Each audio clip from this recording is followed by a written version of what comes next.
their first ever Commissioner's Cup championship, knocking off the Minnesota Lynx. Ebony's the goal! Let's go! The Indiana Fever just pulled off one of the wildest wins we've seen all season, and the WNBA pretended like it never even happened. Meanwhile, Caitlin Clark is in the locker room going full savage with one sentence that had the league trembling, and then boom, Dave Portnoy steps in and flamed the WNBA with a tweet that instantly went viral. And just when you think they can't get any messier, Mercury star Satu Sabali also said something that sent shockwaves through the league. Honestly, at this point, are we even surprised? Because when it comes to the WNBA, nothing is ever simple, clean, or drama-free. Well, we're about to spill every last drop of that tea for you. But first, if you think the WNBA has been playing favorites and it's time to call out the double standards, right, stop the sidelines in the comments right now. Let's expose what's really going on. On Wednesday night, the Indiana Fever lit up the court and brought home the Commissioner's Cup. And honestly, their celebration was everything.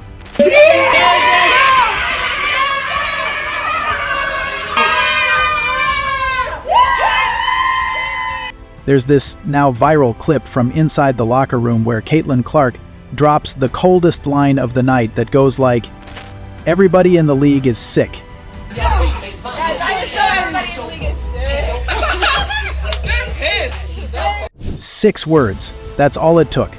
These power words, and the entire internet went, yeah, she knew exactly what she was doing.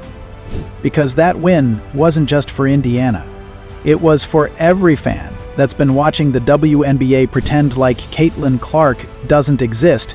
And right after that clip started doing numbers online, Dave Portnoy reshared it and said something wild. Caitlin was hilarious all celebration long last night, but maybe the dumbest thing the @WNBA does is paying the champs of the Commissioner's Cup more than the real champs. Insane. And he's not wrong. Like, how does a mid-season cup get bigger prize money than the actual WNBA finals? That makes no sense, but again, this is the WNBA we're talking about. Here, plot twists come standard, and logic's just kind of unequal. But hold up, because here's where it gets shady. The WNBA, instead of celebrating what was honestly one of the most exciting moments in the league this season, decided to go full ghost mode, like they were embarrassed that Indiana even showed up. Even ESPN fumbled. They literally scheduled a video titled "Lynx Dominate Fever to Win Commissioner's Cup" before the game even ended. Lynx dominate Fever to win Commissioner's Cup? Oh. That's right. And then, oops, Indiana wins. Suddenly that video gets wiped faster than a bad draft tweet. But it gets worse. Because the WNBA media didn't just stop at ignoring Indiana's win. They flipped the entire narrative. Really are. But I think Fee got really frustrated by the refs. Now, suddenly, the Fever didn't win because they played smarter, or tougher, or with more heart. Nope.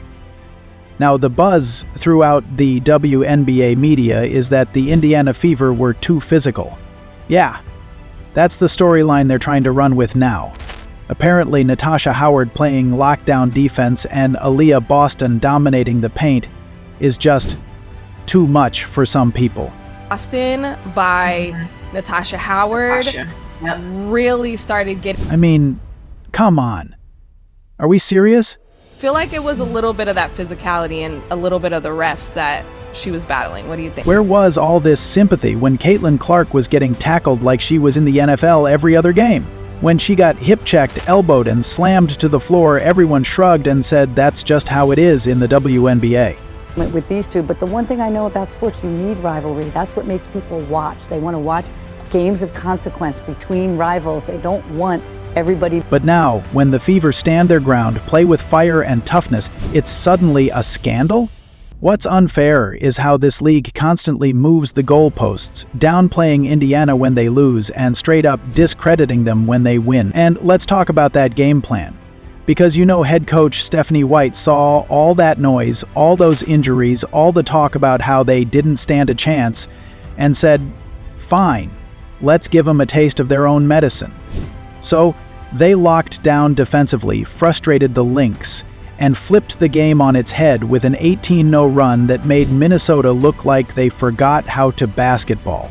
And just like that, Indiana brought the cup home.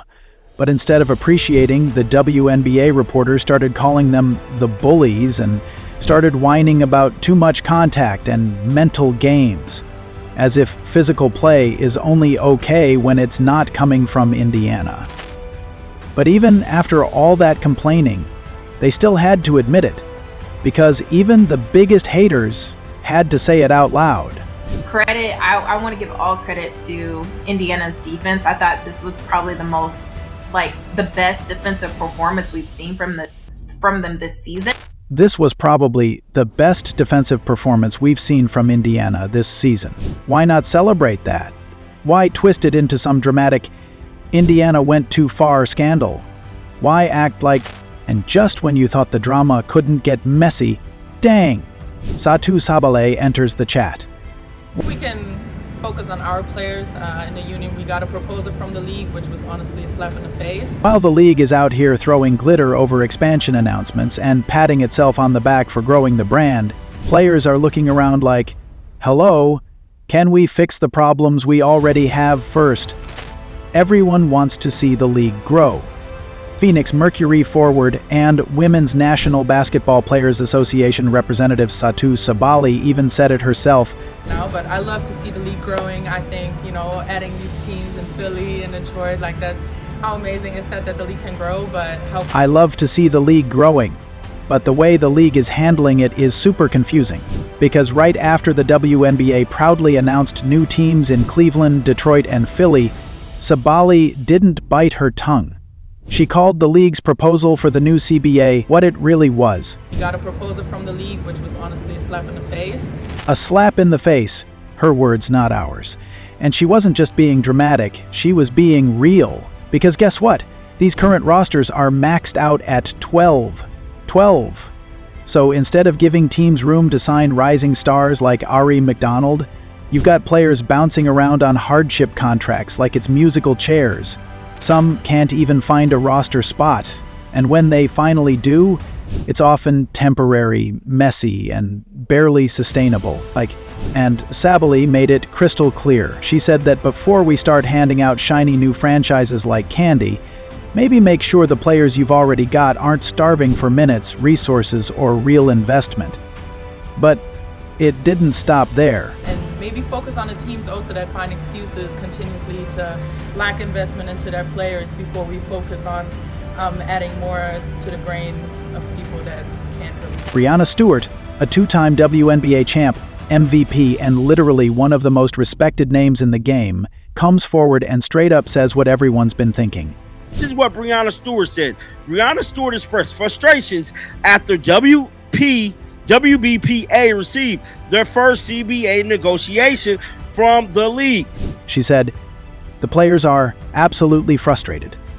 And then, she continues, anytime you go back and forth, you're not expecting to hear a yes on the first proposal, but you're expecting to have a conversation. They kind of just ignored everything we said. This was a response from Breanna Stewart. Stewart expressed frustration after the WNBPA received their first CBA negotiations. The WNBPA is negotiating for larger salary, shares of league revenue, and improved conditions. Now, coming from a player like Stewart, that hits different. Because beneath all this growth talk, the WNBA's been riding the wave of Caitlin Clark's popularity like their survival depends on it.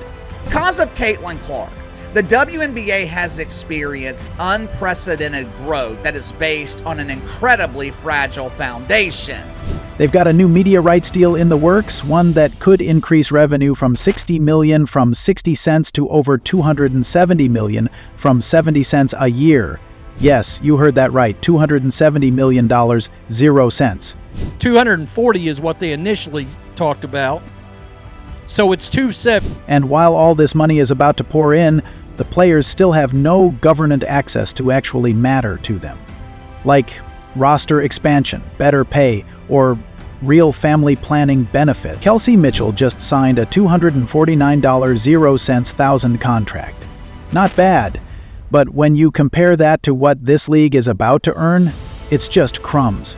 Safe to assume that with the new media rights deal, all right, they're going to be going from around 60 in a year to 200 and over 250, okay, $1 million a year, all in, all said and done. Reasonably, sure, maybe her salary could double, maybe even hit $600.00 or more with the new deal. And just like Caitlyn said in that locker room, everybody in the league is sick of being undervalued, sick of the fake hype with no real follow-through, sick of getting told to wait your turn while the league cashes in. And if they don't fix it soon, this could be the slap that wakes everyone up or the one that sends the league spiraling. At the end of the day, it's not just about one game, one player, or one tweet. It's about a league that keeps asking for more attention, while ignoring the very people giving it a reason to exist.